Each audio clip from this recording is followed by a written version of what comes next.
Ang programang ito ay rated SPG. Striktong patnubay at gabay ng magulang ang kailangan. Maaaring may masiselang tema, lengguwahe, karahasan, sexual, horror o droga na hindi angkop sa mga bata. Bakit masyado kang invested sa reputation ng Dr. Benitez na yan? May relasyon ba kayo? Sugar daddy mo ba siya or something? Narito na nga ang ating pakatutukan ngayong Miyerkules sa abot kamay na pangarap. Nang ipinakita nga dito ni Justin itong record na nakuha nga nila tungkol dito kay Irene Benitez at Carlos. At nagulat naman itong si Annalyn na may naipakita ngang marriage certificate na magpapatunay na ikinasal nga itong si Carlos dito kay Irene bago ikasal dito kay Lynette. At agad naman na pinag-usapan ng mga kaibigan dito ni Annalyn at nagulat din ang mga ito na pwede palang maikasal itong si Doc Carlos kahit na ikasal na nga sa unang asawa. At sakto naman na narinig dito ni Zoe ang kanilang pinag-usapan na kung bakit pinagchismisan daw nila itong si Doc Benitez. At sumagot itong si Justin na masyado daw itong intended itong si Zoe. May relasyon ba daw sila? O sugar daddy or something? At sumagot si Zoe na ang dumi daw ng isip dito ni Justin. At masama ba daw na depensahan niya itong kanyang pagkaparihang posisyon na bilang doktor doon sa kabilang ospital.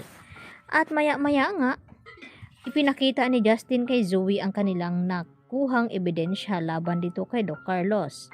At baka daw ay gawa-gawa lang naman daw ito ni Justin. At sakto rin na dumating itong si RJ at tinanong ang mga ito na kung nag-aaway na naman ba itong si Justin at itong si Zoe.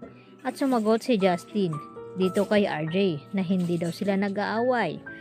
At may nakuha lamang daw itong si Justin na ebidensya na magpapatunay na niloloko ni Carlos itong si Lynette dahil nagpakasal pala itong si Carlos doon sa US. At baka ito ang dahilan na kung bakit nawawala itong si Irene at pinaghinalaan nga itong si Carlos na siya nga ang pumasla ngayon dito kay Irene dahil sa ilang araw na nga itong hindi natagpuan.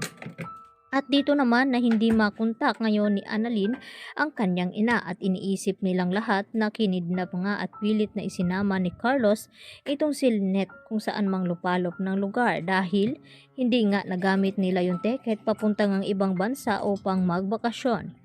At nagdududa itong si RJ na nasa paligid lamang ito at kinakailangan nga nilang sampahan ng kaso itong si Carlos ngayon upang nang sa ganon ay makuha nga nila itong si Lynette. At agad naman na inasikaso ni Annalyn itong katawan ni Irene na makita ito dahil ito nga ang kanilang gagamiting ebidensya upang palabasin sa lungga itong si Doc Carlos Benitez. At nagmulat na nga itong si Lynette nang ito'y isinama ni Carlos nang walang kaalam-alam dahil sinuntok nga ito ni Carlos sa tiyan. At nagulat na lamang ito na nakatali na nga itong si Lynette at hindi niya alam kung saang lugar nga na naroon sila.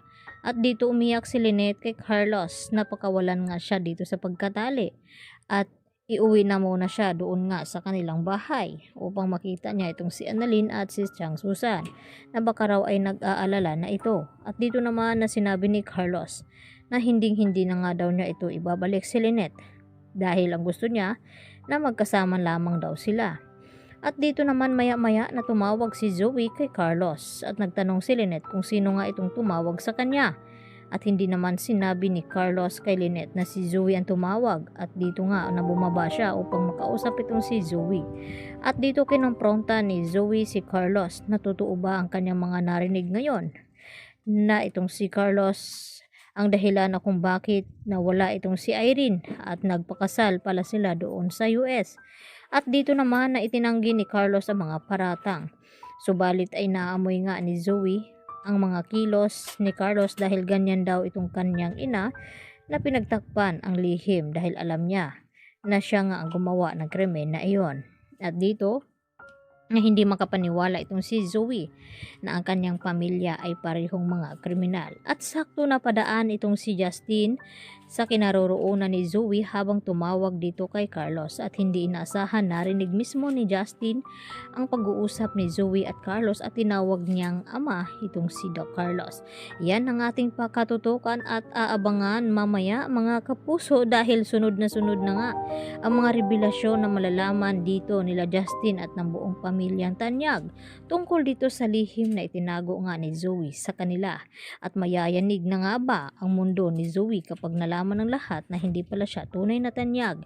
Yan lang po, at marami pong salamat muli sa inyong pananatiling panonood dito sa aking munting channel. Hanggang mamaya, marami pong salamat. Bye-bye!